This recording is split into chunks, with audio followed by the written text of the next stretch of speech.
तो John Cena versus Gunther के बाद क्या गुंथर अब आ रहे हैं the best in the world CM Punk के लिए। तो hello guys, welcome back to wrestle yard. आज की इस वीडियो में मैं बात करने वाला हूं आज हुए मंडे नाइट रॉ के शो के बारे में, जहां पे हमें गुंथर वर्सेस सीएम पंक, इसके अलावा ऑस्टिन थ्योरी फर्स्ट टाइम देखने को मिले ऑफिशियली द विजन के साथ। तो ये वीडियो काफी ज्यादा इंटरेस्टिंग होने वाली है, तो प्लीज इस वीडियो को एंड तक जरूर देखना। तो आज मंडे नाइट रॉ की शुरुआत में ही हमें बैक स्टेज देखने को मिलते हैं द विजन, जहाँ पे Austin theory the mystery man भी होते हैं एंड पॉल हेमन यहाँ पे बात करते हैं ऑस्टिन थ्योरी से, जहाँ पे ऑस्टिन थ्योरी ने बताया कि वो इंजर्ड हुए थे, उन्होंने कई सारे बैड डिसीजंस लिए थे, बट अब वो वापस आ चुके हैं एंड अब वो वेट नहीं करेंगे बल्कि चीजें छीनेंगे। एंड यही उन्होंने देखा द विजन में कि द विजन वेट नहीं करती किसी मोमेंट के लिए, बल्कि द विजन ले लेती है वो थिंग्स जो उनको चाहिए होती है। एंड फिर ऑस्टिन थ्योरी यहाँ पे कहते हैं पॉल हेमन से कि उनको आज की टैग टीम मैच का पार्ट बनना है द विजन की तरफ से। एंड इसके बाद फिर शो की ऑफिशियल स्टार्टिंग हमें देखने को मिलती है रिया रिप्ली वर्सेस आस्का के मैच से, जहाँ पे रिंग साइड पे कायरी सेन तो होती है बट इयो स्काई नहीं, क्योंकि इयो स्काई मेडिकली क्लियर नहीं थी इन रिंग परफॉर्मेंस के लिए। एंड इस मैच की अगर बात करें तो रिया रिप्ली स्टार्टिंग में तो डोमिनेट करती है आस्का पे, बट यहाँ पे कायरी सेन की तरफ से मल्टीपल इंटरफेरेंस होती है, जिसकी वजह से आस्का इस मैच में कंट्रोल ले लेती है। एंड अगर इस मैच के एंडिंग मोमेंट्स की बात करें तो इयो स्काई भी यहाँ पे रिंग साइड पे आ जाती है रिया रिप्ली की मदद के लिए, जबकि वो मेडिकली क्लियर नहीं थी, जहाँ पे कायरी सेन ने फिर अटैक भी किया इयो स्काई पे।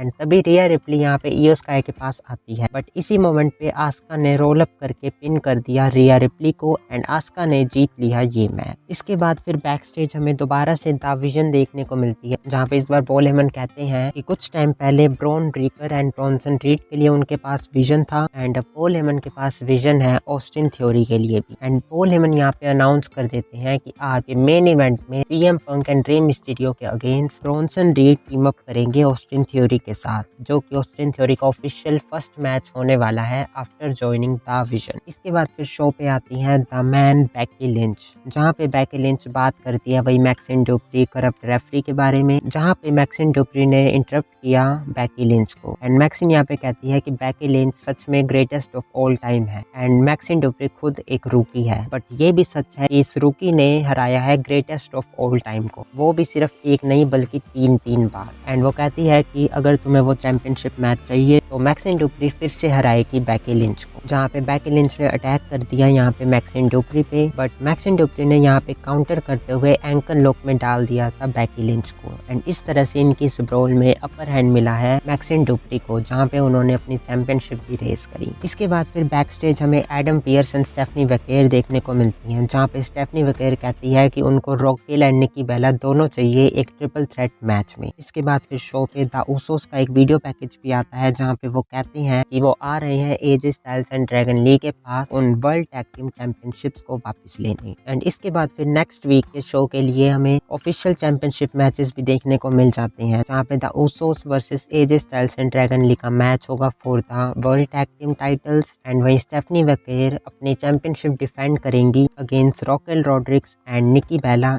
इन अ ट्रिपल थ्रेट मैच। इसके बाद फिर शो पे हमें देखने को मिलता है जोवान एवंस वर्सेस रेओ के बीच एक मैच, जहाँ पे अमेरिकनोस भी रिंग साइड पे होते हैं। एंड ये मैच काफी ज्यादा अच्छा था, जोवान एवंस के वही कमाल के हाई फ्लाइंग मूव्स हमें देखने को मिले, बट इस मैच में अमेरिकनोस की तरफ से ऑब्वियसली इंटरफेरेंस हुई, जिसकी वजह से रेओ को थोड़ा अपर हैंड मिला। बट इस मैच के एंड में जोवान एवंस ने अपना ओजी कटर लगा के पिन कर दिया रेओ को एंड जीत लिया ये मैच। नेक्स्ट फिर हमें बैक स्टेज वही AJ Styles and Dragon Lee देखने को मिलते हैं, जहाँ पे वो कहते हैं कि उन्होंने अपने इस चैंपियनशिप रिंग में जजमेंट डे को हराया है, वो रेडर्स को हराया है, न्यू डे को भी हराया है एंड नेक्स्ट वीक वो हराएंगे द उसोस को। And AJ Styles and Dragon Lee यहाँ पे कहते हैं कि जब तक उनके पास ये वर्ल्ड टैग टीम टाइटल्स हैं तब तक वो बेस्ट टीम से भी बेटर हैं। एंड सीरियसली अगर देखें तो काफी चांसेस हैं कि नेक्स्ट वीक उसोस हरा सकते हैं AJ Styles and Dragon Lee को एंड बन सकते हैं न्यू चैंपियन। इसके बाद फिर शो पे हमें ब्रॉन ब्रेकर का वीडियो पैकेज देखने को मिलता है, जहाँ पे वो बात करते हैं सीएम पंक के बारे में कि कैसे सीएम पंक ने वो पर्सनल फैमिली शॉट्स लिए।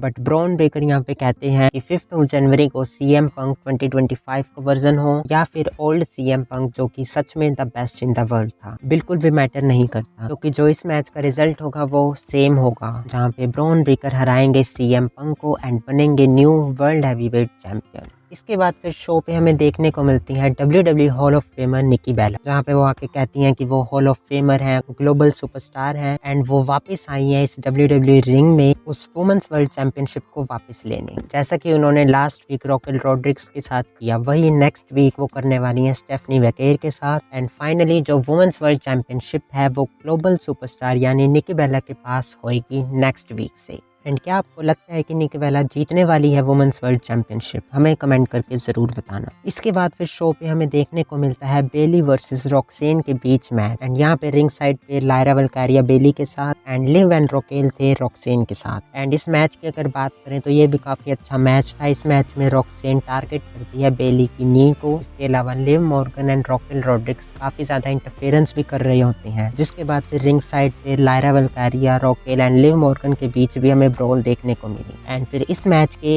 एक पॉइंट पे रॉक्सेन ने बेली को मारा था उस एक्सपोज टर्नबकल पे एंड कवर किया था, बट क्योंकि रॉकेल रॉड्रिक्स वहाँ पे एप्रन पे थी तो रेफरी उनको रोक रहे थे, जिसकी वजह से यहाँ पे रॉक्सेन को पिन नहीं मिला। जिसके बाद फिर लिव मॉर्गन, रॉकेल रॉड्रिक्स एंड रॉक्सेन के बीच हमें टेंशंस देखने को मिली, जहाँ पे फिर लायरा वल्कारिया ने अटैक कर दिया लिव एंड रॉकेल पे एंड लायरा वल्कारिया ने बेली को भी स्लैप किया उनका वो अग्रेसिव मोड को एक्टिवेट करने के लिए। जिसके बाद फिर बेली ने belly to belly slam and elbow drop लगा के पिन कर दिया रॉक्सेन को एंड जीत लिया ये मैच। इसके बाद फिर बैक स्टेज हमें Bronson read and Austin theory देखने को मिलते हैं, जहाँ पे ब्रॉन्सन रीड यहाँ पे थ्योरी से कहते हैं उनके इंस्ट्रक्शंस मानने के लिए और ऑस्टिन थ्योरी को किड करके कहते हैं, जहाँ पे ऑस्टिन थ्योरी ने कहा कि एक तो वो किड नहीं है एंड ऑस्टिन थ्योरी ये मैच स्टार्ट करेंगे, जहाँ पे फिर ब्रॉन्सन रीड फॉलो कर सकते हैं उनके लीड को। इसके बाद फिर बैक स्टेज हमें जजमेंट डे देखने को मिलती है, जहाँ पे वही रॉकेल रॉड्रिक्स, लिव मॉर्गन एंड रॉक्सेन के बीच आर्गुमेंट्स देखने को मिलते हैं, जहाँ पे रॉकेल ने ये भी कहा कि वो हेल्प करने की कोशिश कर रही थी उनकी, जैसे कि लास्ट वीक उनको करनी चाहिए थी जब निकी बेला ने अटैक किया था रॉकेल रॉड्रिक्स पे। एंड इस तरह से इन तीनों के बीच क्लियर डिफरेंसेस हमें देखने को मिल रहे हैं एंड डेफिनेटली ये लीड करने वाला है रॉकेल रॉड्रिक्स वर्सेस लिव मॉर्गन की तरफ, और हो सकता है कि उस चैंपियनशिप मैच में भी लिव एंड रॉक्सेन इंटरफेयर करते दिखे। इसके बाद फिर शो पे आते हैं रिंग जनरल गुंथर, जहाँ पे उनको बूज एंड यूसक चैंट्स मिले WWE यूनिवर्स की तरफ से एंड लास्ट वीक की तरह यहाँ भी गुंथर एंजॉय कर रहे थे इन नेगेटिव रिएक्शंस को। एंड जहाँ पे फिर गुंथर ने कहा कि तुम लोग मुझ पे मैड हो, बट तुम्हें मैड होना चाहिए उस सुपरस्टार पे जिसने टैप आउट किया था लाइक ए लिटिल बी। इस तरह से उन्होंने जॉन सीना पे फिर से शॉट लिया एंड तभी यहाँ पे म्यूजिक हिट होता है कल्ट ऑफ पर्सनैलिटी एंड यहाँ पे CM पंक सीधा रिंग में आते हैं फेस टू फेस गुंथर के, जो कि काफी ज्यादा गुस्से में थे, जहाँ पे हमें इन दोनों के बीच फेस ऑफ देखने को मिला एंड यहाँ पे गुंथर ने अगेन यू कांट सी मी वाला जेस्चर किया CM पंक को। इसके अलावा रे मिस्टीरियो एंड गुंथर के बीच भी हमें फेस ऑफ देखने को मिला एंड जिस तरह से गुंथर ने जॉन सीना को रिटायर किया है, हो सकता है कि फ्यूचर में Gunther Rey Mysterio and CM पंक को भी रिटायर करे उनके लास्ट मैच में। एंड फिर जब गुंथर बैक स्टेज जाते हैं तो एक बार फिर हमें गुंथर एंड AJ स्टाइल्स का भी फेस ऑफ देखने को मिला, जस्ट लाइक हमें जैसे लास्ट वीक देखने को मिला। तो ऐसा लग रहा है कि गुंथर की next story line AJ styles के साथ हो सकती है। इसके बाद फिर शो के मेन इवेंट में हमें देखने को मिलता है CM punk and Rey Mysterio versus Austin theory and Bronson read के बीच एक टैग टीम मैच। एंड इस मैच में द विजन पूरी तरह डोमिनेट करती है CM पंक पे, रे मिस्टीरियो पे, बट फिर एक पॉइंट पे CM पंक ने अपना पूरा कंट्रोल लिया मैच में, जहां पे वो GTS के लिए भी गए बट ऑस्टिन थ्योरी ने उसको काउंटर कर दिया था। इसके अलावा एक पॉइंट पे इस मैच में रे मिस्टीरियो ने 619 एंड स्प्लैश भी लगाया था ऑस्टिन थ्योरी को, बट ब्रॉन्सन रीड ने यहाँ पे पुल कर दिया था रे मिस्टीरियो को रिंग के बाहर, जहाँ पे फिर CM punk and Bronson read के बीच में ब्रोल देखने को मिली रिंग साइड पे। वहीं रिंग में ऑस्टिन थ्योरी ने अपना कर्ब स्टॉर्म फिनिशर लगाया रे मिस्टीरियो को एंड उन्हें पिन कर दिया एंड इस तरह से Austin theory and Bronson read की टीम ने जीत लिया ये मैच। एंड पोस्ट मैच हमें यहाँ पे CM punk and Austin theory का भी फेस ऑफ देखने को मिला, बट तभी यहाँ पे ब्रॉन ब्रेकर ने अटैक कर दिया था CM पंक पे एंड ऑस्टिन थ्योरी ने भी इस अटैक में ज्वाइन किया ब्रॉन ब्रेकर को, जहाँ पे फिर CM पंक ने ऑस्टिन थ्योरी को रिंग के बाहर फेंक दिया था। एंड जैसे यहाँ पे CM पंक पीछे मुड़ते हैं लास्ट वीक के रो की तरह, इस वीक भी ब्रॉन ब्रेकर ने एक स्पीयर आउट ऑफ नोवेयर लगाया CM पंक को एंड इस तरह से ब्रॉन ब्रेकर ने अगेन स्टेटमेंट मेड करी उस वर्ल्ड हैवीवेट चैंपियनशिप मैच से पहले। एंड द विजन की इस डोमिनेंस के साथ आज का मंडे नाइट रो का शो एंड हो गया। एंड आपके क्या व्यूज़ हैं आज के पूरे मंडे नाइट रॉ के शो के बारे में हमें कमेंट करके ज़रूर बताना। एंड अगर आपने ये वीडियो यहाँ तक देख ली है तो प्लीज़ इस वीडियो को लाइक एंड चैनल को सब्सक्राइब ज़रूर कर देना। ऐसे ही मोर WWE वीडियोस के लिए मैं मिलता हूँ आपसे नेक्स्ट वीडियो में।